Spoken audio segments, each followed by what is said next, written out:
என்றால் இந்த வராகியும் தாண்டி வருகிறாள் என்றால் அது இந்த வராகி நானாக மட்டுமே இருக்க முடியும். வேறு யாராக இருந்தாலும் அவர்களை உள்ளே அனுமதிக்க இந்த தாய் விட்டு விடுவேனா என்ன?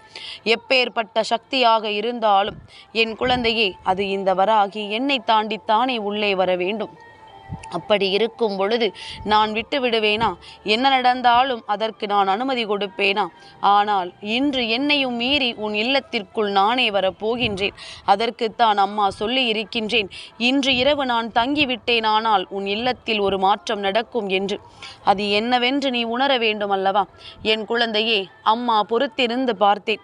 தீமைகளை செய்துகின்றவர்களுக்கு வாய்ப்புகளை கொடுத்து பார்த்தேன். நன்மைகளை என்றாவது உனக்கு செய்துவிட மாட்டார்களா என்று நானும் காத்திருந்து பார்த்தேன். ஆனால் நான் அவர்களுக்கு கொடுத்த எந்த ஒரு விஷயத்திற்குமே அவர்களுக்கு நல்லது நடக்கவில்லை. நான் சொன்ன எந்த ஒரு விஷயத்திற்குமே